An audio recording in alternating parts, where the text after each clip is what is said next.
Hello friends, बरायबाय mybodotech चेनेलनि गेजेरजों नोंथांमोनखौ बयखौबो आसा खालामो नोंथांमोना बयबो मोजाङैनो दङ।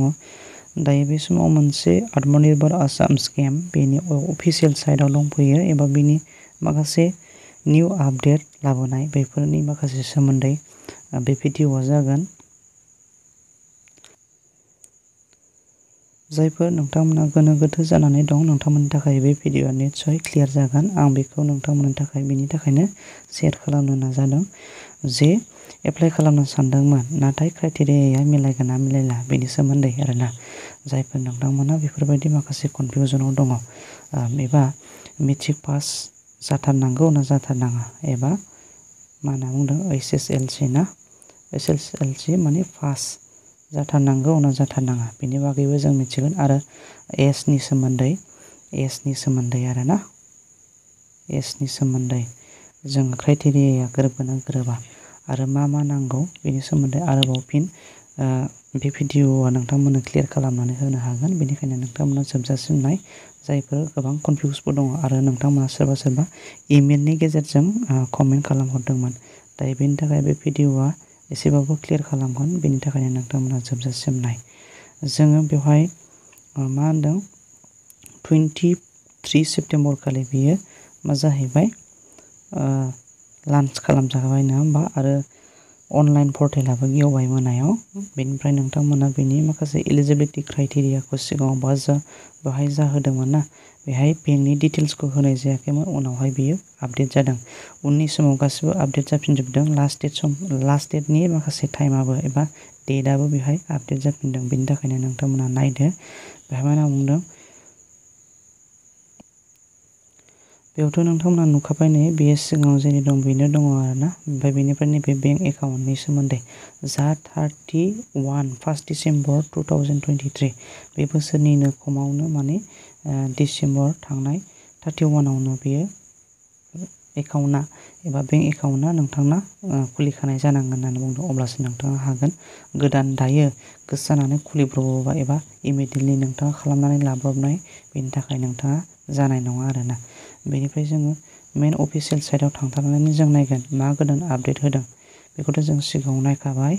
बेनिफ्राय जोङो गाहायाव फैदो स्क्रल डाउन खालामथारनानै नोंथांनि माखासे डकुमेन्टसफोरा नैबे मास्ट बि थाथारनांगोन। डेटआव जेराव डेट दिन्थिदों नङा होमबा आइडेन्टिटि हिसाबै आधार कार्ड भटार कार्ड पेन कार्ड जायखिजाया मोनसे एड्रेस प्रुफ बेनिफ्राय मा होनो क्वालिफिकेसन प्रुफ बेनिफ्राय इमप्लयमेन्ट एक्सचेन्ज बेयो डिजिटेलाइज जानांगोन। नोंथाङा अनलाइननि गेजेरजों रेजिस्टार खालामनाय बेनिफ्राय बेंक पासबुक नांखागोन पान कार्ड बेफोर गासैबो मेन्डेटरि एबा गोनांथिथार आरोखि ना।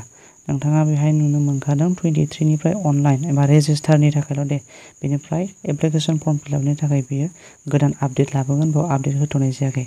बेनिफ्राय लास्ट रेजिस्ट्रेसन अनलाइना जाहैबाय मा होनदों 7 नभेम्बर होनानै होबाय बिसोरो। बेनिफ्राय मा होनदों स्टार्टिं डेट साबमिसना बेहाय गैथ'वा। बेनिफ्राय last date submission application form fill up खालामनाया बाव गैथ'वा आपडेट गैथ'वा। दायो गाहायाव नाय नोंथांमोनहा नुनो मोनबाय नङा होमबा रेजिस्टार नैबे बेनिफ्राय अनलाइन एप्लिकेसन फर्म फिलआप खालामनाया नैबाव जाथ'वाखै।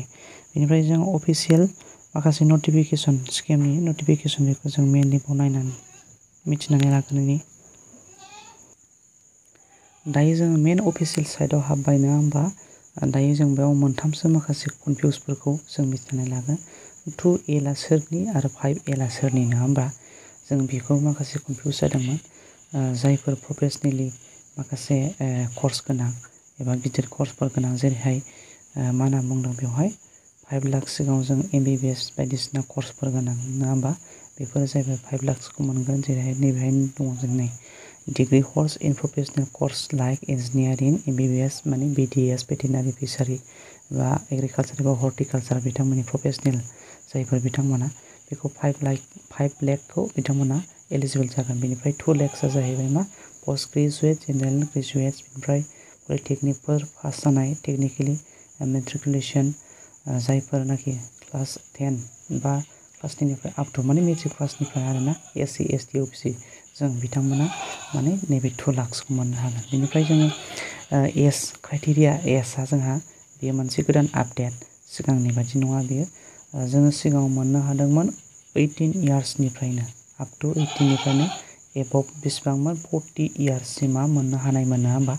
ओमफ्राय ST OBC SC हिसाबै बेहाय नायदो फार्स्ट एप्रिलनिफ्राय लानानैनो 18थ' नंला दानिया 23 एबा 28निफ्राय आप टु मा होनना बुंदों 43 इयार्ससिम जों ST हिसाबै नैबे जोंहा एलिजिबोल जायो आरोखि। सिगाङाव बेहाय 18निफ्रायनो होदोंमोन आप टु 40सिम आरोना। दायो जों बेहाय क्लियारै जों नुनो मोनबाय। ओमफ्राय बेहाय गाहायाव नायबावदो applicants minimum qualification should be matriculation matric pass जाथारनांगोन गैयाबाबो खमावनो आरोना नैबे आरोखि। माने गाहायाव नायबाव नों एप्लिकेसन माने applicant should have a schedule commercial bank account open before माने 31 डिसेम्बरनि सिगांनो नोंथांनि एकाउन्टआ खुलिनाय जानो नांगोन। बेबो मोनसे क्राइटेरिया आरोखि ना। बेयो बिदिबासो नोंथाङा हागोन। Beneficiary applicant should not be default for any loan taken from bank नोंथांमोना बेंकनिफ्राय लन लानाय एबा लन लानाय दङब्ला क्लियार नङाब्ला नोंथांमोना मोननाय नङा आरो नोंथाङा क्लियारबाबो क्लियारेन्स सार्टिफिकेट नोंथाङा दिहुननांगोन आरो। बेनिफ्राय बेखौ जों सिगाङाव सावरायखांबाय बेखौ मिथिखाबाय न'खराव सासेल' मोनगोन साख्रि गोनां जब गोनाङा मोननाय नङा बेफोर आरोखि। दायो जोङो बेहाय बेनि गेजेरजों जों बुजिनानै मोनो जोङो बेयो मोनसे टारगेट सेक्टर हिसाबै होनाय जागोन बेखौ स्टेसनारि बेहाय एग्रिकालचार एन्ड हर्टिकालचार पेकेजिं फिसारिस पल्ट्रि माने दाउ फिसिनाय नङा होमबा। डायरिया जाहैबाय मोसौ गाइखेरनि थाखाय फार्म खालामनाय गट फार्मिं फिगारि अमा फार्मिं बेफोरबायदि माखासे खामानिफोरनि थाखाय जायफोर कमार्शियेल माखासे स्टेपफोरखौ ग्र' खालामनो इयुथफोरनि थाखाय अनलि इडुकेटेड पार्सनफोरनि थाखायल' बेखौ माखासे चान्स होनो लन्च खालामनाय जादों आरोना बे स्किमखौ। अब्ला लोगोफोर बे भिडिअनि गेजेरजों निस्सय क्लियार जाबाय। बेनि थाखायनो नोंथांमोनखौ खावलायो जे नोंथांमोना मोजां मोनदोंबा लाइक खालाम शेयार खालाम आरो साबस्क्राइब खालाम। थेंक इउ फर वाचिं लोगोफोर।